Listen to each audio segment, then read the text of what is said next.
శ్రీ గురుభ్యో నమ. సుభాషితాలు YouTube channel ప్రేక్షకులందరికీ మనఃపూర్వక నమస్కారాలు. ఈరోజు సుభాషితం, మనం లోకంలో కృషితో నాస్తి దుర్భిక్షం అనే మాట ఎక్కువ వింటూ ఉంటాం. దాని యొక్క పూర్తి శ్లోకం ఈరోజు నేను చెప్పదలుచుకున్నాను. ఆ యొక్క పూర్తి శ్లోకం ఈ విధంగా ఉంది. కృషితో నాస్తి దుర్భిక్షం జపతో నాస్తి పాతకం మౌనేన కలహం నాస్తి నాస్తి జాగరతో భయం. దీని వివరణ ఏమిటంటే, కృషితో నాస్తి దుర్భిక్షం. దుర్భిక్షం అంటే మనిషి కరువు కాటకాలతో బాధపడుతూ ఉంటాడు. ఈ కరువు కాటకాలు మనకి ఎట్లా వస్తాయి అంటే, పూర్వకాలంలో కృషితో నాస్తి దుర్భిక్షం అని చెప్పారు. పూర్వకాలంలో వ్యవసాయమే ప్రధానమైనటువంటి వృత్తిగా ఉండేది కాబట్టి కృషి అంటే వ్యవసాయం. ఈ రోజుల్లో మనం దాన్ని ఎట్లా అన్వయించుకోవాలంటే, వ్యవసాయం ఉంది, దాంతోపాటుగా కృషి అంటే ఏదో ఒక పని చేస్తూ ఉండటం. సంపాదన ఎట్లా వస్తుంది? మనం ఏదో ఒక మనకున్నటువంటి విద్యని, మనకున్నటువంటి నేర్పరితనాన్ని, మనకు ఉన్నటువంటి స్కిల్స్ అంటాం కదా ఈ రోజుల్లో, అటువంటి నైపుణ్యతల్ని మనం ఎప్పుడైతే వాడుకుంటామో దాని ద్వారా మనకి సంపాదన వస్తుందన్నమాట. అటువంటి సంపాదనతో దుర్భిక్షం ఉండదు. కృషితో నాస్తి దుర్భిక్షం. మనం ఏదైనా పని చేసుకొని మనకు కనుక సంపాదన ఉన్నట్టయితే మనకి దుర్భిక్షం అనేది ఉండదన్నమాట. అందువల్ల ఎప్పుడూ ఏదో ఒక పని మనకు ఉన్నటువంటిది, మనకు తెలిసినటువంటి దాన్ని మనం వినియోగిస్తూ ఉండాలన్నమాట సంపాదన కొరకు. జపతో నాస్తి పాతకం. పాతకం అంటే పాపం. ఆ పాపం ఏ విధంగా పోతుందయ్యా అంటే, జపతో నాస్తి పాతకం. జపం చేయటం అంటే ఏదో ఒక భగవన్నామస్మరణ, నిత్యం కూడా భగవన్నామస్మరణ చేసేటువంటి వాడికి ఈ పాపం అనేటువంటిది ఉండదట. ఆ పాపం భగవన్నామస్మరణ ద్వారా పోతుంది. జపతో నాస్తి పాతకం. ఎట్లా పోతుంది? జపం అంటే ఏదో ఒక నామస్మరణ, భగవన్నామస్మరణ చేసేటువంటప్పుడు మనకి ఈ మనస్సుని అది సంస్కరించబడుతుంది. మనస్సే అన్నిటికీ కూడా మూల కారణం సమస్యలకి.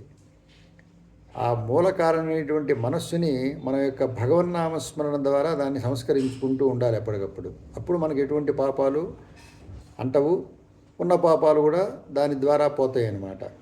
సో జపతో నాస్తి పాతకం ఆ విధంగా చెప్పారు. మౌనేన కలహం నాస్తి. కలహం ఏ విధంగా వస్తుంది మనకి? ఈ నోటి ద్వారా మన సంభాషణ రూపేణ మనకి మంచి జరుగుతుంది, చెడు జరుగుతుంది. మనం ఎప్పుడైతే ఈ యొక్క వాక్కుని సరిగ్గా ఉపయోగించకపోతే, ప్రపంచంలో మనం చూస్తూనే ఉన్నాం, దాని ద్వారా అనేకమైనటువంటి ఘర్షణలు, ఈ యొక్క వాక్కు ద్వారా మనకి బోల్డ్ అనేటువంటి శత్రువులు అనవసరంగా ఏర్పడుతూ ఉంటారు మనకి. అటువంటి ఈ కలహాల నుంచి మనం తప్పించుకోవాలి అంటే మౌనంగా ఉండటమే ఉపాయం అని చెప్పారన్నమాట పెద్దవాళ్ళు.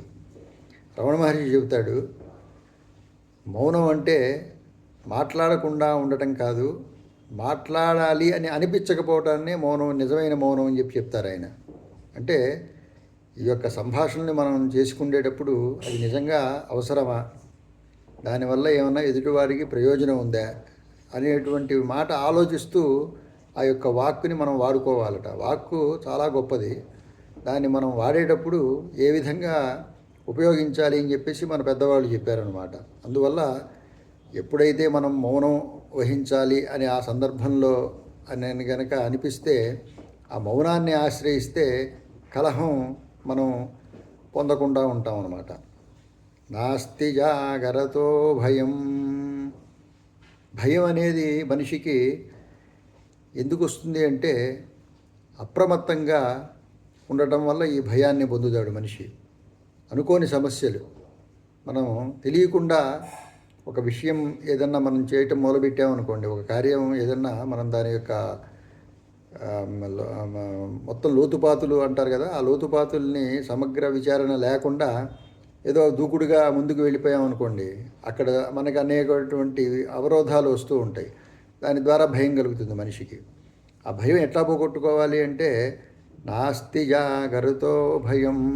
ఎప్పుడూ కూడా మనిషి అప్రమత్తంగా ఉండాలి, జాగ్రత్తగా ఉండాలి. ప్రతి అడుగు కూడా చూసి వేసుకుంటూ ఉండాలని చెప్తారు కదా. మనం నడిచేటప్పుడు ఏ విధంగా అయితే రహదారి చూసుకుంటూ అడుగులో అడుగు చూసుకుంటూ మనం ముందుకెళ్తామో, నిత్య జీవితంలో కూడా అదే పద్ధతిని మనం ఉపయోగించాలి. ఎంతో జాగ్రత్తగా ఇది చేస్తే ఏమవుతుంది అనేటువంటిది మనం ఎప్పుడు కూడా కీడించి మేళించాలి అంటారు. అట్లా దాని యొక్క అనుపానాలు తెలుసుకుంటూ ఆ కార్యంలో కనుక మనం వెళితే అపజయం లేకుండా, భయం లేకుండా ముందుకు సాగుతుంది ఆ కార్యక్రమం. అందువల్ల ఈ సుభాషితం ద్వారా మనం ఏ విధంగా దుర్భిక్షం పోగొట్టుకుంటాం, ఏ విధంగా పాపం పోగొట్టుకుంటాం, ఏ విధంగా కలహం పోగొట్టుకుంటాం, భయం లేకుండా ఏ విధంగా జీవించాలి అనేటువంటిది మహర్షులు మనకి చెప్పారు. వీటిని మనం కనుక పాటిస్తే మన జీవితంలో ఇటువంటి ఇబ్బందులు లేకుండా సుఖమయమైనటువంటి జీవితాన్ని మనం కొనసాగించడానికి అవకాశం ఉంటుంది. ఇది అందరూ నేర్చుకోవాలి. స్వస్తి.